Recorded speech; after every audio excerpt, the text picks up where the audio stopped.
Gamers are losing their mind at the sight of the new Fallout TV show, all because they think it's woke.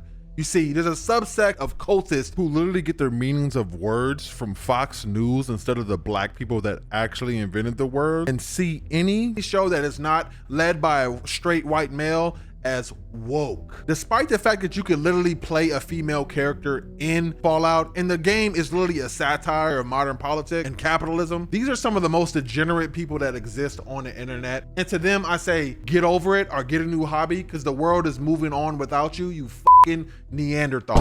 As much as I hate to say it, the Fallout show is very woke, but not because woman and black. It's woke because it is a scathing critique of capitalism. Let me explain. You see, the big villain in Fallout is the company called Vault-Tec, which is literally in the business of selling you the end of the world. So they make these vaults for people to live in, because in the Fallout world, there's the ever-present threat of nuclear war between America and China. But what happens when you get a greedy capitalist country that has a profit incentive in the end of the world? In comes a scene from the Fallout show where Bod Howard is talking to his friend who's a communist about fiduciary responsibility, which is basically the responsibility for capitalist countries to make the most profit for their shareholders. This is the reason why your life sucks in America, because the capitalist countries are preventing any meaningful change because it's going to go against them making a profit. We are not really allowed to have good quality lives that most people have outside of the world in terms of universal health care, because insurance companies lobbies against it. In regards to good public transportation, car lobbies lobby against it. We have stricter laws here and have the highest prison population in the world, all because of prison lobbies lobbying for better laws to help their business interests. We also have a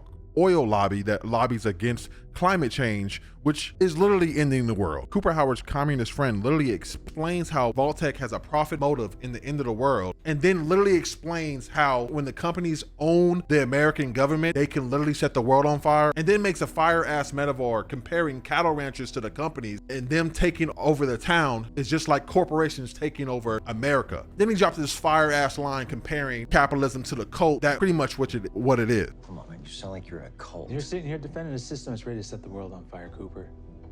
Maybe you're the one in a cult. Yeah.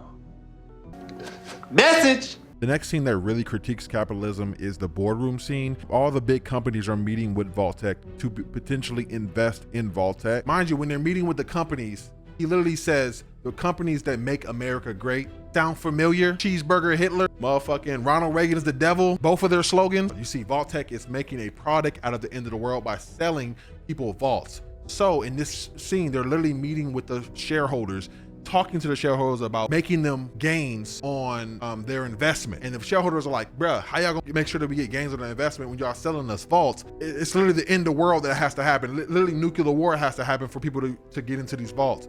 And they literally say, we're gonna drop the fucking bombs ourselves. They literally admit this in 4K, no less. They don't give a fuck, because their great plan in how to win the game of capitalism is not by outcompeting their opponents anymore, it's by outliving them. So their entire plan on dropping the nuclear bomb and then putting all the high-level Vault-Tec employees away, aka the rich people away, so they can one day rule the world as a class of managers, all while selling the majority of the vaults to their shareholders to do human fucking experiments that are like some of the worst shit you could ever think of, further showing you how dehumanizing a system based on the shareholders' value in a company is moronic, as they demonize the very people that are at the heart of the capitalistic system, the shareholders.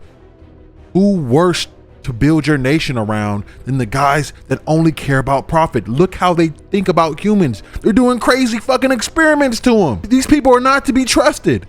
And this shit is straight out of fucking Jeff Bezos' wet dream. Like, this shit has already happened. Billionaires have bunkers underground with moats that literally set on fire. This shit is so cartoonishly evil, but the sad part is I believe that this would happen in real life. That's how crazy the timeline we live in is actually. And what's crazy, they couldn't even get that part right, because they ended up dropping the bomb, but then they had to drop another one because civilization kept on surviving. And even after that, the NCR is still alive. The civilization is still alive and thriving, showing you that capitalism can never really win. Even in most extreme circumstances, it sucks. Hopefully these examples literally show you how Fallout critiques capitalism from its basic principles, and shows you that Fallout is woke, just not for the reason that most people believe that it is. Anyways, like and subscribe, or do whatever the fuck you want to. You know where to find me.